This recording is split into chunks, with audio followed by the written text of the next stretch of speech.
അതെ, മാതാപിതാക്കളോടാണ്. നമ്മുടെ കുഞ്ഞുങ്ങൾ പഠനത്തിൽ പുറകിലേക്ക് പോകുന്നത് എപ്പോഴും മടി കൊണ്ട് മാത്രമായിരിക്കോ? അല്ലാട്ടോ. ചിലപ്പോൾ പഠന വൈകല്യവും അതിന് കാരണമായേക്കാം. നമ്മുടെ തലച്ചോറിനെ ലെഫ്റ്റ് ഹെമിസ്ഫിയർ, റൈറ്റ് ഹെമിസ്ഫിയർ എന്നിങ്ങനെ വേർതിരിച്ചാൽ പഠനത്തെ സഹായിക്കുന്ന എല്ലാ ഭാഗങ്ങളും വരുന്നത് തലച്ചോറിന്റെ ഇടതുഭാഗത്താണ്.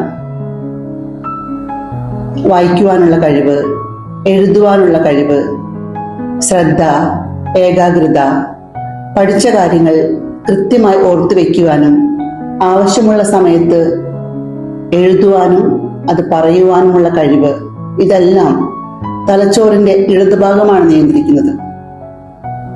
ഈ ഇടതുഭാഗത്തെ സെല്ലുകൾക്ക് ഏതെങ്കിലും തരത്തിലുള്ള ഏറ്റക്കുറച്ചിലുകൾ ഉണ്ടാകുമ്പോഴാണ് പഠന വൈകല്യം അഥവാ SLD, സ്പെസിഫിക് ലേണിംഗ് ഡിസോർഡർ, കുട്ടികളിൽ കണ്ടുവരുന്നത്.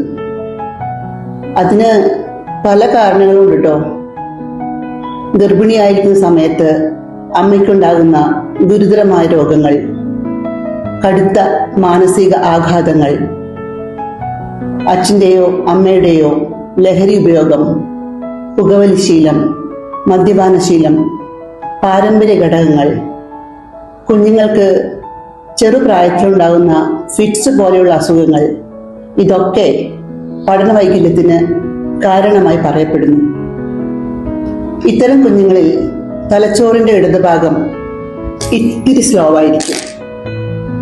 ഇടതുഭാഗം ഇത്തിരി സ്ലോ ആയതുകൊണ്ട് തന്നെ തലച്ചോറിനെ ബാലൻസ് ചെയ്ത് നിർത്താൻ വേണ്ടി വലതുഭാഗം കുറച്ച് കൂടുതൽ ആക്റ്റീവ് ആകും. വലതുഭാഗത്താണ് എക്സ്ട്രാ കരിക്കുലർ ആക്ടിവിറ്റികളായ ഓട്ടം, ചാട്ടം, ചിത്രം വര, പാട്ട്, ഡാൻസ്, മൊബൈൽ ഗെയിമിംഗ് ഇതെല്ലാം വരുന്നത്. അതുകൊണ്ട് തന്നെ ഇത്തരം കുഞ്ഞുങ്ങൾ എക്സ്ട്രാ കരിക്കുലർ ആക്ടിവിറ്റികളിൽ നല്ല മിടുക്കന്മാർ അല്ലെങ്കിൽ മിടുക്കികളായിരിക്കും. പഠനത്തിൽ മാത്രമായിരിക്കും ഇത്തരം കുഞ്ഞുങ്ങൾ പുറകിലേക്ക് നിൽക്കുക. ബാക്കി എല്ലാ കാര്യങ്ങളിലും ഇവർ മുൻപന്തിയിലായിരിക്കും. അത് തന്നെയാണ് ഇത്തരം കുഞ്ഞുങ്ങളുടെ ദൗർഭാഗ്യവും. ഇവരുടെ ഈ ബുദ്ധിമുട്ട് അധ്യാപകരും മാതാപിതാക്കളും മടിയായി തെറ്റിദ്ധരിക്കും. അധ്യാപകരും മാതാപിതാക്കളും ഒക്കെ എന്താ പറയാന്നറിയോ?